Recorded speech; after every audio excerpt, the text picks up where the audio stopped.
সারা বছরের ফজিলত এবং মর্যাদাপূর্ণ কয়েকটা দিনের একটা হলো আশুরার রোজা, এটার ব্যাপারে আল্লাহর প্রতি আমার ধারণা হলো যদি কেউ এই রোজাটি রাখে, আল্লাহ সুবহানাহু ওয়া তাআলা তার পূর্বের এক বছরের ছোটখাটো গুনাহগুলো মাফ করে দিবেন। মাসের মধ্যে সম্মানিত 4টা মাস আছে, এর ভিতরে সবচেয়ে শ্রেষ্ঠ হলো এই মুহররম মাস, বছরের প্রথম মাস। এই সম্মানিত মাস উপলক্ষে আমার রুটিনে কোনো পরিবর্তন হয়েছে কি? এই জন্য আশুরার রোজা কয়টা রাখতে হবে?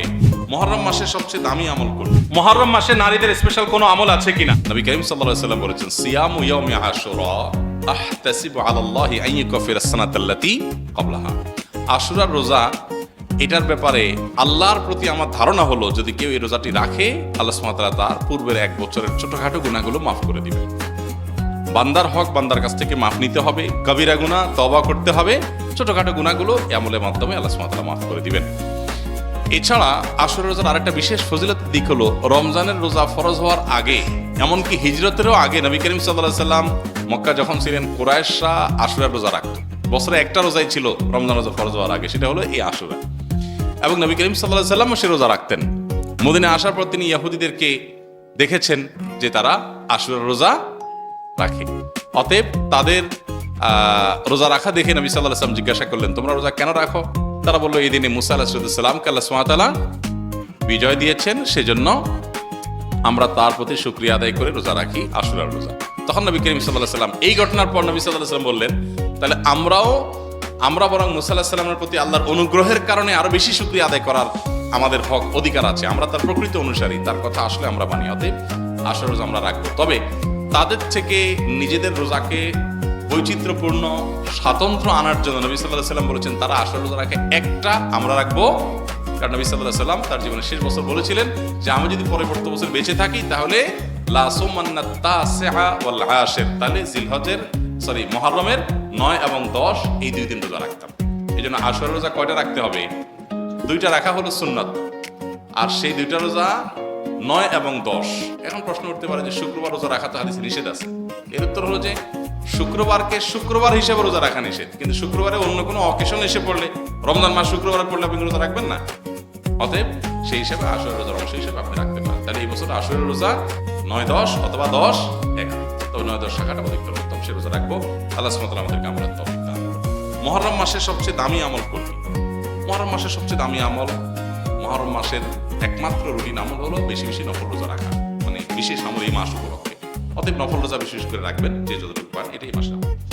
আশুরার করণীয় বর্জনীয় সম্পর্কে জানতে চাই। 10ই মুহররমকে আশুরা বলা হয়। 10ই মুহররমকে কি বলা হয়? আশুরা। মুহররমের 10 তারিখ, এটি কোরআন এবং হাদিসের দৃষ্টিকোণ থেকে খুবই গুরুত্বপূর্ণ এবং তাৎপর্যপূর্ণ একটা দিন। সারা বছরের ফজিলত এবং মর্যাদাপূর্ণ কয়েকটা দিনের একটা হলো আশুরা। মুহররমের 10 তারিখ বা 10ম দিনটি, এটি তাৎপর্যপূর্ণ হওয়ার কারণ হলো এই দিনে আল্লাহ রাব্বুল আলামিন পৃথিবীর ইতিহাসে বহু নবী রাসূলকে অন্যায় এবং বাতিলের বিরুদ্ধে বিজয় দিয়েছেন। অনেক বড় বড় ঘটনা এই দিনে ঘটেছে এবং কিয়ামতের আগে আরো ঘটবে। এই দিনের সবচেয়ে বড় ঘটনা যেটি ঘটেছে বা সবচেয়ে বড় আলোচিত ঘটনা হাদিসে, সেটি হলো এই দিনে আল্লাহ নবী মূসা আলাইহিস সালামকে আল্লাহ তাআলা ফেরাউনের বাহিনীর বিরুদ্ধে বিজয় দিয়েছেন। মূসা আলাইহিস সালাম এবং ঈমানদারদের বিজয়ের দিন এটি। আশুরার 10 তারিখ বা মুহররমের 10 তারিখ বা আশুরা, এটি হলো বিজয়ের দিন মূসা আলাইহিস সালামের এবং বনী ইসরাইলের। ফেরাউন তাদেরকে ধাওয়া করেছে, আল্লাহ তাআলা তাদের জন্য নীল নদে, আল্লাহ তাআলা তাদের জন্য নদীর উপরে রাস্তা করে দিয়েছেন। সেই রাস্তা তারা পার হয়ে গেছেন অলৌকিকভাবে। আর ফেরাউন তার বাহিনী সহ তাদের অনুসরণ করতে গিয়ে মাঝ নদীতে গিয়ে নিমজ্জিত হয়েছে। এখনো ফেরাউনের লাশ মিশরের পিরামিডে আছে।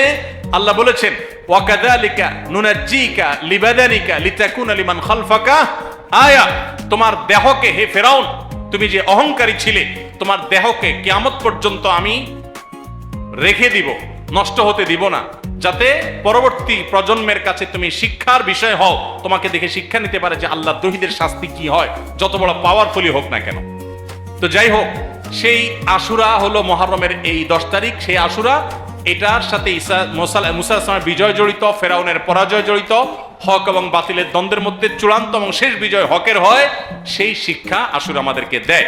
আশুরা উপলক্ষে আমাদের করণীয় হলো 2টা রোজা রাখা। সবচেয়ে উত্তম হয় 9 এবং 10 রাখা। কেন উত্তম? কারণ নবী করিম সাল্লাল্লাহু আলাইহি সাল্লাম যে বছর ওয়াফাত হয়েছে, তিনি বলেছেন যদি আমি আগামী বছর বেঁচে থাকি লা আসুমান্না তাসিআ ওয়াল আশির, তাহলে আমি 9 এবং 10 জিলহজের এই 2 দিন রোজা রাখবো। এই জন্য 9 তারিখ আর 10 তারিখ রোজা রাখা উত্তম। আর যদি 9-10 তারিখ রাখতে না পারেন তাহলে 10 আর 11 রাখবেন, 2টা রোজা রাখা উত্তম। ইহুদিরা শুধু একটা রোজা রাখে। নবী সাল্লাল্লাহু আলাইহি সাল্লাম আমাদের রোজাকে তাদের থেকে স্বতন্ত্র করবার জন্য, তাদের থেকে পৃথক করবার জন্য 2টা রোজার নির্দেশ দিয়েছেন। এই জন্য আশুরা উপলক্ষে 2টা রোজা রাখা সুন্নাত। মুহররম মাসে নারীদের স্পেশাল কোনো আমল আছে কিনা জানলে উপকৃত হতাম। মুহররম মাসে পুরুষদের জন্য যে আমলগুলো আছে আমাদের মা বোনদের জন্য একই আমল আছে, মা বোনদের জন্য আলাদা কোনো আমল নাই। মুহররম মাসের সবচেয়ে গুরুত্বপূর্ণ আমল হলো বেশি বেশি রোজা রাখা। বেশি বেশি কি রাখা? রোজা রাখা। নবী করিম সাল্লাল্লাহু আলাইহি সাল্লাম বলেছেন, আফদালুস সিয়ামি বা'দা রমাদান শাহরুল্লাহিল মুহররম। আল্লাহর কাছে রমজানের পরে নফল রোজার জন্য সবচেয়ে আদর্শ এবং শ্রেষ্ঠ মাস হলো মুহররম মাস। এই জন্য ভাই মুহররম মাসে বেশি বেশি নফল রোজা রাখার চেষ্টা করতে হবে। বেশি বেশি তো দূরের কথা, অনেকে একটাও রাখতে পারেন না, অন্তত 2-4টা হলেও রাখার চেষ্টা করবো ইনশাআল্লাহ। মুহররম মাস কিন্তু শুরু হয়ে গেছে, মুহররম মাস আরম্ভ হয়ে গেছে। আমরা এখন মুহররম মাসের মধ্যে আছি। সম্মানিত মাসের মধ্যে সম্মানিত 4টা মাস আছে, এর ভিতরে সবচেয়ে শ্রেষ্ঠ হলো এই মুহররম মাস, বছরের প্রথম মাস, হিজরি বর্ষের। অতএব এই মাসের প্রধান আমল হলো বেশি বেশি নফল রোজা রাখা। দ্বিতীয় আমল হলো মুহররমের 10 তারিখ আশুরা, এই আশুরা উপলক্ষে 2টা রোজা রাখা। 9 আর 10 রাখলে বেশি উত্তম, আর না হলে 10 আর 11 এই 2টা রোজা রাখা নারী পুরুষ সকলের জন্য সুন্নাহ। নারীরা যদি মাসিক অবস্থা না থাকেন তারা রাখবেন না, মাসিক অবস্থা না থাকলে তারা রাখবেন না। তাদের নিয়ত থাকলে আল্লাহ তাআলা তাদেরকে এমনিতেই সওয়াব দেবেন ইনশাআল্লাহ। তাহলে মুহররম মাসে আমল হলো বেশি রোজা রাখা, বিশেষ করে আশুরা রোজা রাখা। এর বাইরে মুহররম উপলক্ষে স্পেশাল কোনো আমল নাই যে এই মাসের জন্য আলাদা করে এটা করণীয় আছে। শেষ প্রশ্ন, সামনে মুহররম মাস, মুহররম মাসে বিশেষ আমলগুলো যদি জানাতেন। খুবই গুরুত্বপূর্ণ প্রশ্ন। আর কয়েকদিনের মধ্যেই মুহররম মাস শুরু হতে যাচ্ছে। মুহররম মাস হিজরি বর্ষের প্রথম মাস। এ মাসের সবচেয়ে বড় তাৎপর্যের বিষয় হলো এটা সম্মানিত 4 মাসের একটা। সম্মানিত মাস কয়টা ভাই? 4টা। কি কি? জিলকদ, জিলহজ, মুহররম, এই 3টা হলো ধারাবাহিক। জিলকদ, জিলহজ এবং মুহররম বছরের 11তম, 12তম আর প্রথম, এই 3টা মাস। আর চতুর্থ মাসটা হলো রজব ও মুদার, আল্লাযী বাইনা জুমাদা ওয়া শাবান, জুমাদাস সানি এবং শাবানের মধ্যবর্তী রজব মাস। এই 4টা মাসকে আল্লাহ তাআলা কোরআনে কারীমে সম্মানিত 4 মাস বলেছেন। সম্মানিত 4 মাস উপলক্ষে সাধারণ ভালো কাজগুলো, রুটিন যে ভালো কাজগুলো আছে সেগুলো নিয়মিত করা, এক্সট্রা কোনো ভালো কাজের নির্দেশনা নাই। আর গুনাহ থেকে বেশিরভাগ বেঁচে থাকতে হবে, কারণ আল্লাহ বলেছেন যালিকা দ্বীনুল কাইয়্যিম ফালা তাজলিমু ফীহিন্না আনফুসাকুম। সম্মানিত মাসগুলোতে তোমরা নিজেদের প্রতি অবিচার করবা না, অর্থাৎ পাপাচার করবা না। অন্য সময় তো পাপাচার করা যাবেই না, এই মাসে বিশেষভাবে পাপাচার থেকে বেঁচে থাকার চেষ্টা করতে হবে। এখন এই যে জিলহজ যাচ্ছে, মুহররম আসছে, 2টাই কিন্তু সম্মানিত মাস। এই সম্মানিত মাস উপলক্ষে আমার রুটিনে কোনো পরিবর্তন হয়েছে কিনা? রুটিনে পরিবর্তন দূরে থাকুক, আপনি একবারও মনে করেছেন কিনা একটা সম্মানিত মাস আমি অতিক্রম করছি? এটা আপনার মাথায় একবারও আসছে কিনা? যদি না আসে তাহলে আপনি আল্লাহর দেয়া সম্মানিত মাসের সম্মান দিলেন না। এজন্য আমাদের অন্তত এই ধারণাটা মাঝে মধ্যে জেগে উঠতে হবে মনের মধ্যে যে আমরা সম্মানিত মাস ক্রস করছি, অতিক্রম করছি। তাহলে মুহররম মাস সম্মানিত মাসের ভিতরে সবচেয়ে সম্মানিত মাস। নবী করিম সাল্লাল্লাহু আলাইহি ওয়াসাল্লাম এই মাসের একটা বিশেষ করণীয় স্থির করেছেন, সেটা হলো বেশি বেশি নফল রোজা রাখা। মুহররম মাসে বেশি বেশি রোজা রাখা। তিনি বলেছেন আফদালুস সিয়ামি বা'দা রমাদান শাহরুল্লাহিল মুহররম। সহিহ মুসলিমের হাদিস যে রমজানের পর আল্লাহর কাছে সবচেয়ে উত্তম রোজা হলো আল্লাহর মাস মুহররম মাসের রোজা। এই জন্য এই মাসে বেশি বেশি আমরা নফল রোজা রাখবো ইনশাআল্লাহ। এই মাসের তাৎপর্যের আরেকটা কারণ হলো এই মাসে আশুরা আছে, অর্থাৎ মুহররমের 10 তারিখটা বিশেষ তাৎপর্য পূর্ণ একটা দিন, যেদিনে আল্লাহ তাআলা মুসা আলাইহিস সালামকে মুক্তি দিয়েছেন ফেরাউনের বাহিনীর বিপরীতে, এবং নবী সাল্লাল্লাহু আলাইহি সাল্লাম সেই ঘটনায় আল্লাহর কৃতজ্ঞতা আদায় করে মুসা আলাইহিস সালামের সপক্ষে তিনি আল্লাহর কাছে সিয়াম পালন করেছিলেন, এবং আশুরার দিনে রোজা রাখার ফলে 1 বছর পূর্বের গুনাহ মাফ হয়ে যায়। এবং আশুরার সাথে আরো একদিনের রোজা রাখে 9 অথবা 11 মুহররম, 10 তারিখে তো বটেই, তার সাথে 9 তারিখ অথবা 11 তারিখ প্লাস করে 2টা রোজা রাখা হলো সুন্নাহ। এটা হলো মুহররম মাসের করণীয়। সারা মাসে বেশি রোজা রাখা, আশুরার রোজা রাখা বিশেষভাবে, আর সম্মানিত মাস হিসাবে এ মাসের সম্মান দিয়ে চলা, এ হলো মুহররম মাসের করণীয়। এর বাইরে মুহররম মাসকে ঘিরে আমাদের দেশে তাজিয়া মিছিল, শোক মিছিল সহ নানাবিধ কার্যক্রম আমাদের চোখে পড়ে। এগুলোর সাথে কোরআন বা সুন্নাহর কোনো সম্পর্ক নেই, এগুলো মন গড়া এবং বেদাত। যেই দিনে আশুরার দিনে রোজা রাখার কথা বলা হয়েছে সেই দিনে লাল ডেক বসায় যদি খিচুড়ি খায় তাহলে সুন্নার খেলাফ কাজ হবে আরো, সে কাজটি আমাদের দেশে হচ্ছে। সুন্নার প্রচলন নাই, বেদাতের প্রচলন আছে। মুহররম মাস হিজরি সনের প্রথম মাস। এ মাস সম্মানিত 4 মাসের মধ্যে সবচেয়ে মর্যাদাপূর্ণ মাস। সম্মানিত 4টি মাসের মধ্যে সবচেয়ে মর্যাদাপূর্ণ মাস হলো মুহররম মাস। মুহররম শব্দের অর্থ হলো সম্মানিত, নামই যার পরিচয়। অর্থাৎ এই মাসকে আল্লাহ সুবহানাহু ওয়া তাআলা মর্যাদা দিয়েছেন, সম্মান দিয়েছেন। এই মুহররম মাসটি শুরু হয়েছে মাত্র 2 দিন হলো। অতএব এই মাস জুড়ে একজন মুসলিম হিসাবে এই মাসের প্রতি মর্যাদা বোধ আমাদের অন্তরে লালন করতে হবে, জাগ্রত রাখতে হবে। আর এই মাসটিকে নবী করিম সাল্লাল্লাহু আলাইহি ওয়াসাল্লাম শাহরুল্লাহ বলেছেন, আল্লাহর মাস বলেছেন। মাস তো সবই আল্লাহ তাআলার, তারপরে এটাকে স্পেশালি আল্লাহর মাস বলার মানে হলো এই মাসটার বিশেষ গুরুত্ব বোঝানো। সব ছেলে মেয়েরাই বাপের সন্তান হলেও বাবা কোনো ছেলেকে যখন বলে তুই আমার সন্তান, তুই আমার ছেলে, এই তো আমার ছেলে, তখন এর মানে হলো তাকে বিশেষ স্নেহ মমতার কথা তিনি বোঝাচ্ছেন। ঠিক একইভাবে সব মাসগুলো, সব দিনগুলো আল্লাহ তাআলার হওয়া সত্ত্বেও মুহররমকে নবী করিম সাল্লাল্লাহু আলাইহি ওয়াসাল্লাম বলেছেন শাহরুল্লাহি আল মুহররম, আল্লাহর মাস মুহররম। তো এই জন্য এ মাসটার বিশেষ মর্যাদা বুঝে আসে। এ মাসে অন্যান্য সম্মানিত মাসের মতোই গুনাহগুলো থেকে, পাপের কাজ থেকে বেঁচে থাকার ব্যাপারে একবার হলেও আমাদের বিবেক বাধা দেওয়া উচিত, একটু হলেও আমাদের থামা উচিত যে আমি সম্মানিত মাসে সম্মান নষ্ট করছি, অন্যায় করে, অপরাধ করে, গুনাহ করে। এ হলো মুহররম মাস সম্পর্কে সংক্ষিপ্ত কথা। এ মাসে নফল রোজা বেশি বেশি নবী করিম সাল্লাল্লাহু আলাইহি ওয়াসাল্লাম রাখাকে উত্তম বলেছেন। রমজানের পরে সবচেয়ে বেশি এই মাসে নফল রোজা রাখাটা উত্তম। অতএব সেই চেষ্টা আমরা করবো। আল্লাহ আমাদেরকে তৌফিক দান করুন। প্রিয় ভাইরা, মুহররম মাসের একটা বিশেষ দিন আছে আশুরা, যেটা মুহররমের 10 তারিখে হয়ে থাকে। এই মুহররম উপলক্ষে যদি আমি 1-2টা রোজাও রাখতে না পারি, তাহলে আমি কি জবাব দেব রাসূলুল্লাহ সাল্লাল্লাহু আলাইহি ওয়াসাল্লামের কাছে? সুযোগ অনুযায়ী অন্তত 1-2টা রোজা হলেও রাখার চেষ্টা করি। নিজে যদি রাখতে না পারি, নিজেদের বন্ধু বান্ধব, পরিবার যারা রাখার মতো সুযোগ আছে, ডিউটির চাপ নাই, কষ্টের ডিউটি নাই, তাদেরকে অন্তত উৎসাহিত করি। আলহামদুলিল্লাহ রাব্বিল আলামিন ওয়াসসালাতু ওয়াসসালামু আলা নাবিয়িনা মুহাম্মদ ওয়া আলিহি ওয়া আসহাবিহি আজমাইন, আম্মা বা'দ। প্রশংসা কেবল আল্লাহ সুবহানাহু ওয়া তাআলার জন্য, দরুদ এবং সালাম নাজিল হোক প্রিয় নবী মুহাম্মদ মুস্তাফা সাল্লাল্লাহু আলাইহি ওয়াসাল্লামের প্রতি। আল্লাহুম্মা সাল্লি আলাইহি, আল্লাহুম্মা বারিক আলাইহি। সম্মানিত ভাই বন্ধুগণ, হিজরি বর্ষের প্রথম মাস মুহররম। এই মুহররম মাস, এই মাসের কিছু জ্ঞাতব্য বিষয় আছে, এ মাসের কিছু তাৎপর্য আছে, এ মাসের কিছু করণীয় আছে, আবার কিছু বর্জনীয় কাজ আছে। আমরা সংক্ষেপে আজকে জেনে নিব যে মুহররম মাসের কি গুরুত্ব কোরআন এবং হাদিসের দৃষ্টিতে আছে, এবং এই মাস উপলক্ষে একজন মুমিনের জন্য কি কি করণীয় আছে, আর এই মাস উপলক্ষে একজন মুমিনের জন্য কি কি বর্জনীয় আছে। প্রথম কথা হলো, মুহররম মাস এটি হলো কোরআনে কারীমের সূরা তাওবার 36 নম্বর আয়াতে ঘোষিত বছরের 12 মাসের 4টি সম্মানিত মাসের অন্যতম। আল্লাহ সুবহানাহু ওয়া তাআলা কোরআনে কারীমে সূরা তাওবার 36 নম্বর আয়াতে ইরশাদ করেছেন, মিনহা আরবাআতুন হুরুম। বছরের যে 12টি মাস আছে, তার মধ্য থেকে 4টি মাস হলো সম্মানিত মাস, বিশেষ মর্যাদাপূর্ণ মাস। সেই 4টি মর্যাদাপূর্ণ মাসের ব্যাখ্যা, তার বিশ্লেষণ দিতে গিয়ে সহিহ বুখারীতে আবু বকর রাদিয়াল্লাহু তাআলা আনহু বর্ণিত হাদিসে নবী সাল্লাল্লাহু আলাইহি ওয়াসাল্লাম ইরশাদ করেছেন, সালাসুন মুতাওয়ালিয়াত। 3টি হলো ধারাবাহিক মাস। বছরের যে 4টি সম্মানিত মাস আছে, সেই সম্মানিত 4 মাসের মধ্যে 3 মাস হলো ধারাবাহিক, একটার পর একটা। সেই ধারাবাহিক 3টি মাসের শেষ মাস হলো এই মুহররম। সম্মানিত মাসের অপর মাসটি হলো রজব, আল্লাযী বাইনা জুমাদা ওয়া শাবান, রজব মুদার আল্লাযী বাইনা জুমাদা ওয়া শাবান, অর্থাৎ রমজান মাসের আগের মাস, জুমাদা সানি এবং শাবান মাসের মধ্যবর্তী যে মাসটা রজব মাস, সেটাও সম্মানিত 4 মাসের চতুর্থ মাস।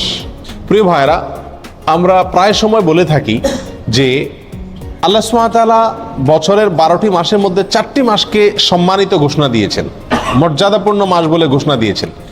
আল্লাহ যে মাসকে সম্মানিত বলে ঘোষণা দিয়েছেন, মর্যাদাপূর্ণ বলে ঘোষণা দিয়েছেন, সেই মাসগুলো কখন আসে, কখন যায়, বা কোন কোন মাস সম্মানিত মাস, কোন কোন মাস সাধারণ মাস, এই সম্পর্কে আমাদের সমাজে খুব একটা ধারণা নাই বললেই চলে। আমরা এখানে যারা আছি, আমরাও বেশিরভাগ লোক জানি না কোনটা সম্মানিত মাস আর কোনটা সাধারণ মাস, ঠিক না ভাই? ঠিক।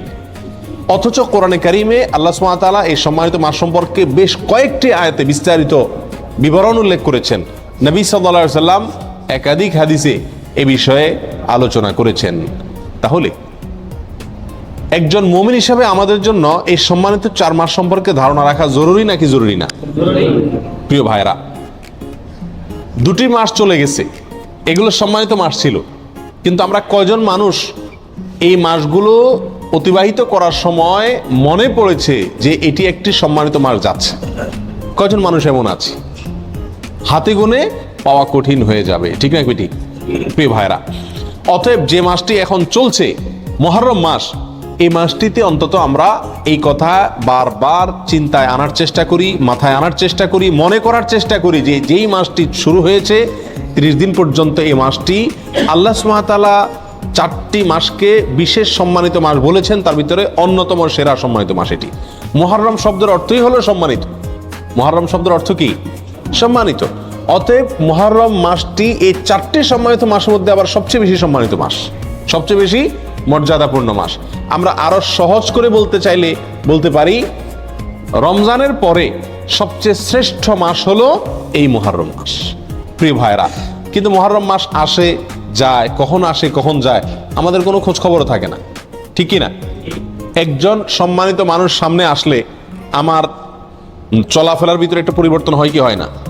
আপনি হয়তো পাও মেলে বসে আছেন, আপনার শ্বশুর আসছেন, আপনার বাবা আসছেন, আপনার শিক্ষক আসছেন, মুরব্বী আসছেন, তো আপনি নড়ে চড়ে বসেন কিনা?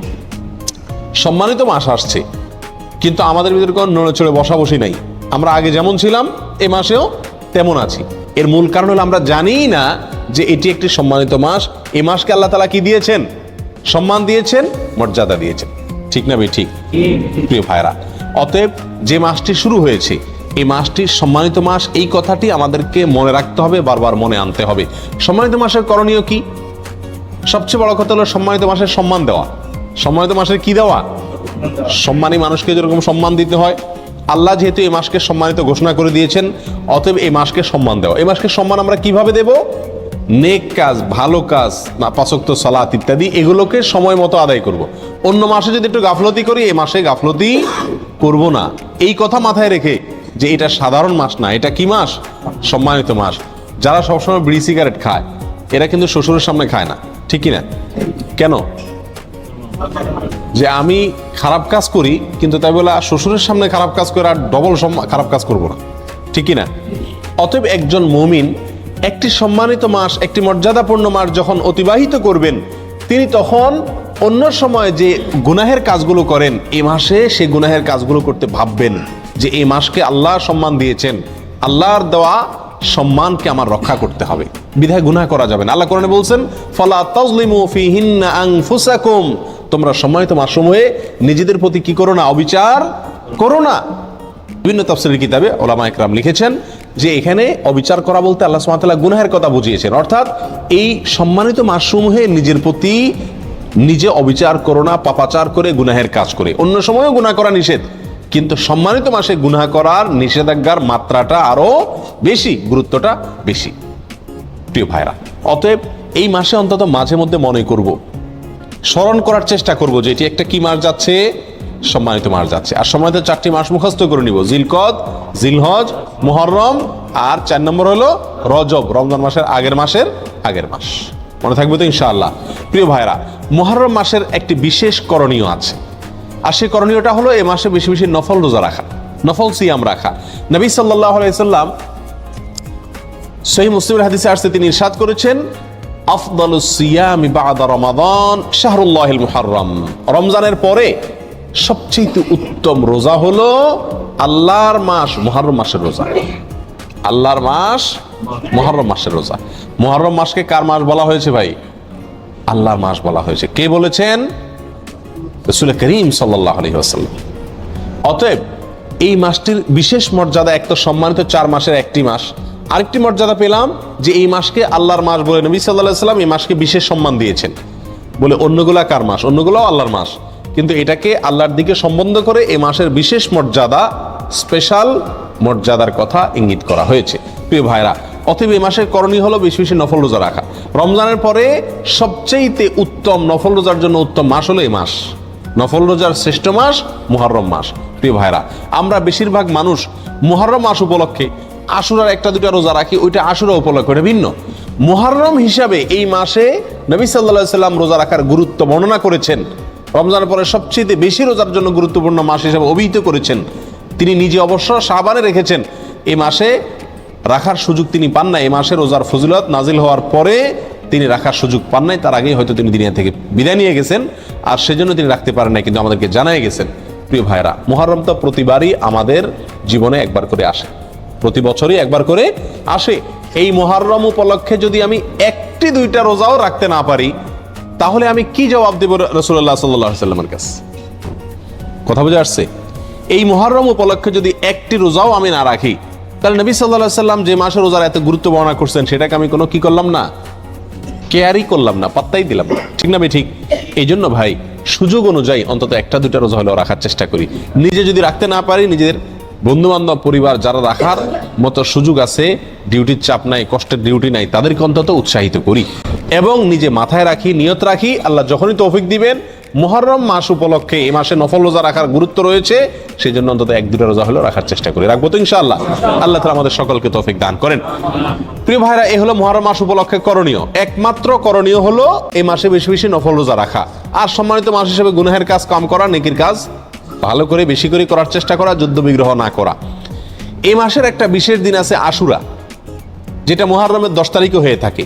এই আশুরা উপলক্ষে আমাদের বেশ কিছু করণীয় আছে, আবার কিছু বর্জনীয় আছে। করণীয় কাজ কি সে বিষয়ে বলার আগে বলতে চাই, নবী করিম সাল্লাল্লাহু আলাইহি সাল্লাম মক্কা থেকে যখন মদিনায় হিজরত করে আসলেন, তিনি দেখলেন যে মদিনার মানুষেরা, ইহুদিরা, মদিনায় ইহুদিদের বসবাস ছিল, তাদেরকে তিনি দেখতে পেলেন যে তারা আশুরার দিন অর্থাৎ মুহররমের 10 তারিখে রোজা রাখে। তখন নবী করিম সাল্লাল্লাহু আলাইহি সাল্লাম তাদেরকে জিজ্ঞেস করলেন যে তোমরা এই দিনে রোজা রাখো কেন, রহস্য কি কারণে রোজা রাখো?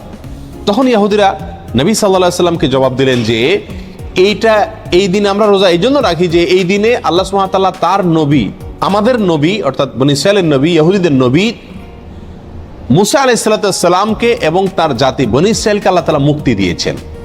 ফেরাউনের অধীনে তারা কৃতদাস হিসাবে দীর্ঘদিন বন্দী ছিলেন, জুলুমের শিকার ছিলেন। আল্লাহ তাআলা তাদেরকে মুক্তি দান করেছেন, ফেরাউনকে ডুবিয়েছেন সমুদ্রে, ফেরাউনকে ডুবিয়েছেন, আর মুসা আলাইহিস সালামকে এবং বনী ইসরাঈলকে আল্লাহ তাআলা রক্ষা করেছেন।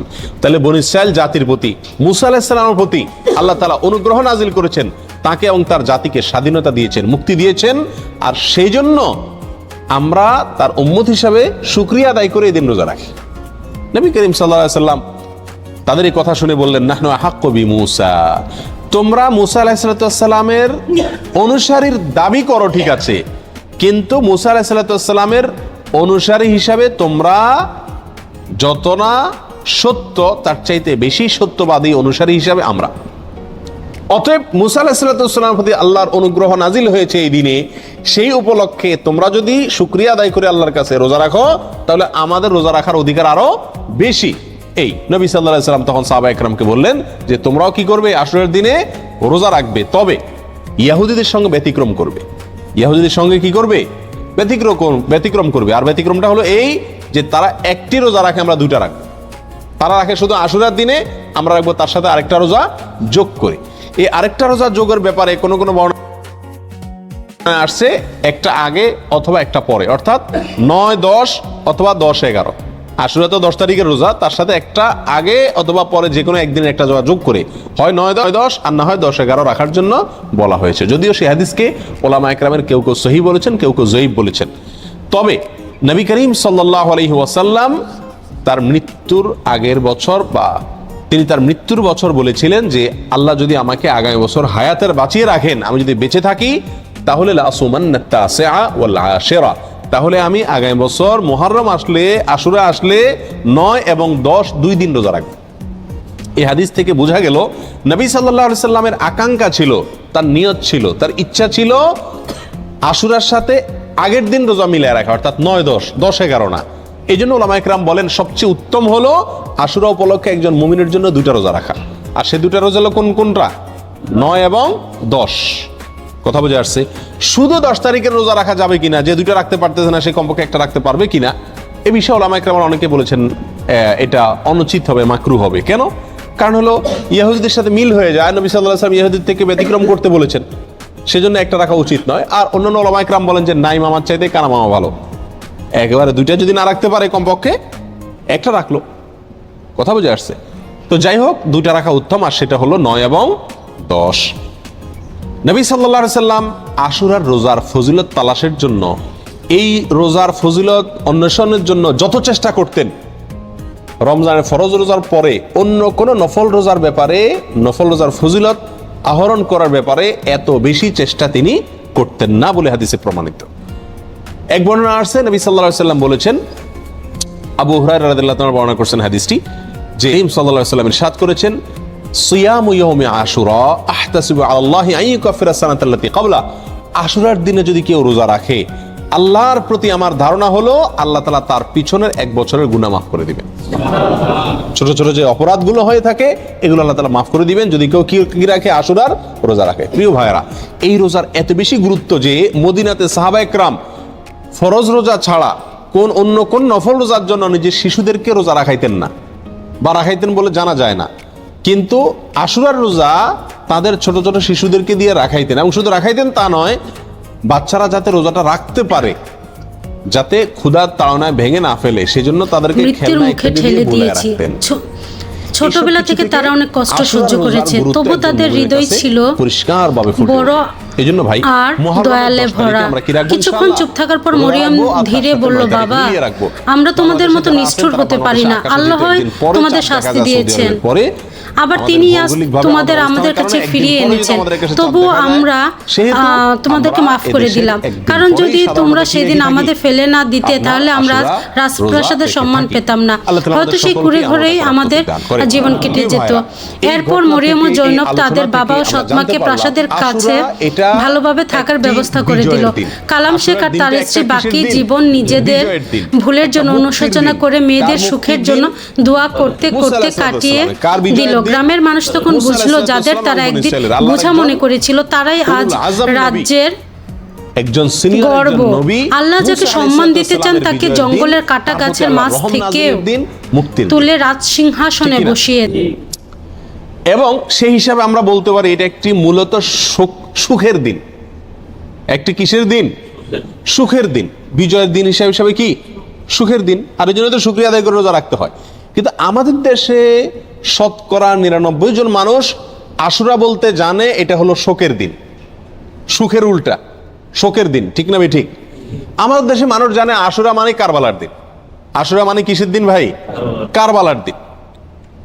আশুরা আসলে মানুষ জানে যে এই দিনে কারবালা একটা নির্মম হত্যাকাণ্ডের ঘটনা ঘটেছিল, এটা মানুষ জানে। কিন্তু এর পিছনের যে ইতিহাস, এর যে আরো গোড়ার ইতিহাস, এর যে মূল এবং আসল ইতিহাস, মুসা আলাইহিস সালামের বিজয়ের ঘটনা, সেটা আমাদের দেশে মানুষ কি করে না? জানে না। প্রিয় ভাইরা, এই দিনটিতে বিজয় হয়েছিল মুসা আলাইহিস সালামের, সেটি হলো এই দিনের মূল ঘটনা, আসল ঘটনা। আর সেই ঘটনাকে কেন্দ্র করেই নবী সাল্লাল্লাহু আলাইহি ওয়াসাল্লাম রোজা রাখতে আমাদেরকে কি করেছেন? নির্দেশ করেছেন। সেটা আমাদের জন্য পালনীয়। কিন্তু একই দিনে ঘটনাচক্রে আরেকটি দুর্ঘটনাও ঘটে গিয়েছিল। একটি নির্মম, পৃথিবীর ইতিহাসের নির্মমতম হত্যাকাণ্ড ঘটে গিয়েছিল। নবী সাল্লাল্লাহু আলাইহি ওয়াসাল্লামের অত্যন্ত প্রিয় দৌহিত্র হোসেন রাদিয়াল্লাহু তাআলা আনহুকে অত্যন্ত নির্মম ভাবে হত্যা করা হয়েছিল কারবালায়। প্রিয় ভাইরা, এই কারণে আমাদের অনেক ভাইরা মনে করেন যে তাহলে এই দিনে আর সুখ পালন করা যাবে না, এই দিনে আর আল্লাহর প্রতি শুকরিয়া আদায় করে রোজা রাখা যাবে না, তাহলে কি করতে হবে? শোক পালন করতে হবে।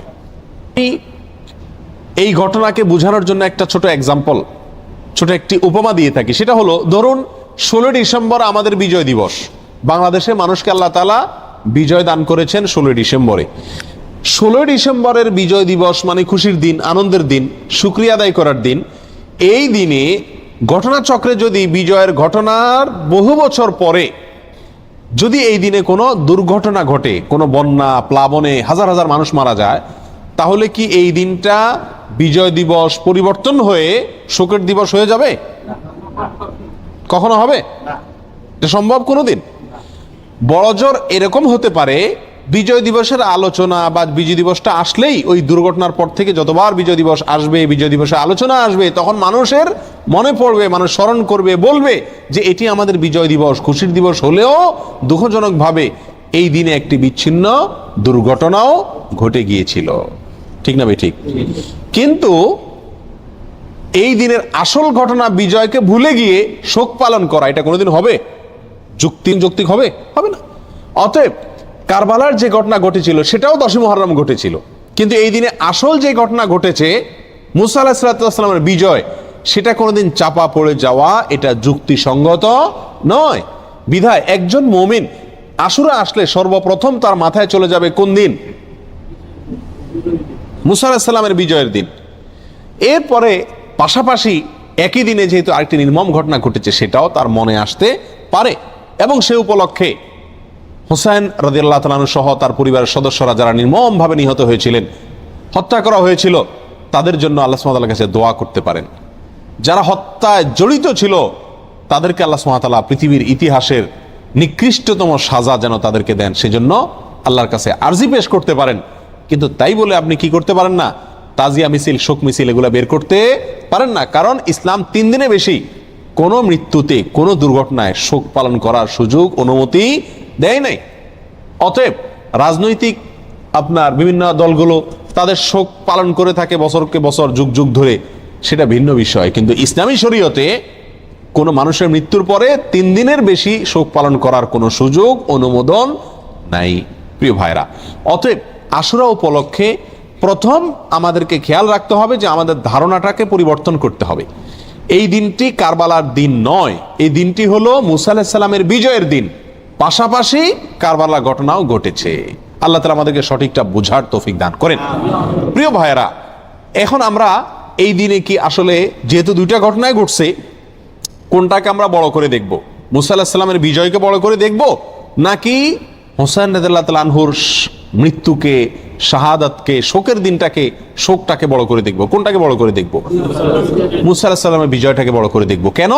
2 কারণ। নাম্বার 1, মুসা আলাইহিস সালামের বিজয়ের খবর দিয়ে গেছেন মুহাম্মদ সাল্লাল্লাহু আলাইহি ওয়াসাল্লাম, এবং তিনি ওই বিজয় পালন করা, রোজা রাখার মাধ্যমে সেই বিজয় পালন করার জন্য আমাদেরকে শিক্ষা দিয়ে গেছেন।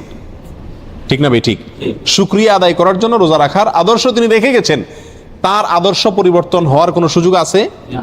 আল্লাহ সুবহানাহু ওয়া তাআলা বলেছেন, আল ইয়াউমা আকমালতু লাকুম দীনাকুম ওয়া আতমামতু আলাইকুম নিআমাতি ওয়া রাদিতু লাকুমুল ইসলামা দীনা। তোমাদের প্রতি আজ আমি ইসলামকে পরিপূর্ণ, আমার নিয়ামতকে পরিপূর্ণ করে দিয়েছি। ইসলামের মধ্যে নবী সাল্লাল্লাহু আলাইহি সাল্লামের ইন্তেকালের পরে, তার মৃত্যুর পরে আর কোনো জিনিস যোগ হওয়া অথবা বিয়োগ হওয়ার কোনো সুযোগ নাই। অতএব নবী সাল্লাল্লাহু আলাইহি সাল্লামের মৃত্যুর বহু বছর পরে কারবালার ঘটনা ঘটেছে। বিধায় কারবালার ঘটনাকে কেন্দ্র করে কোনো কর্মসূচি যদি দিতে হয়, একই দিনে নবী সাল্লাল্লাহু আলাইহি সাল্লামের কর্মসূচি থাকে, দেওয়া কর্মসূচি থাকে, তাহলে কোনটা অগ্রাধিকার পাওয়ার কথা? নবী সাল্লাল্লাহু আলাইহি সাল্লামের দেওয়া কর্মসূচি, তার শেখানো বাতানো আমলের অগ্রাধিকার হওয়া যুক্তির দাবি। ঠিক না ভাই? ঠিক। প্রিয় ভাইয়েরা, অতএব এই দিনে আমাদের যে ভুল একটি কালচার আমাদের সমাজে প্রচলিত আছে, সেটা হলো এই দিন উপলক্ষে আমাদের সমাজে সবচেয়ে বড় ভুল, এই দিন উপলক্ষে সবচেয়ে বড় ভুল হলো যে এই দিনটাকে আমরা মনে করি কারবালার দিন। এই দিনটার আসল ইতিহাসটাকে আমরা জানি না। প্রিয় ভাইরা, এর পিছনে আমাদের মিডিয়ার বিশাল বড় ভূমিকা। আমাদের দেশে যে সমস্ত মিডিয়া আছে, সেটা প্রিন্ট মিডিয়া হোক আর ইলেকট্রনিক মিডিয়া হোক, এই সব মিডিয়াগুলো সব সময় দেখবেন সুন্নাহকে কখনো এরা প্রচার করে না, সবসময় বিদআতকে ফলাও করে এবং প্রচার করে, সুন্নাহকে দমিয়ে রাখার চেষ্টা করে মিডিয়াগুলো।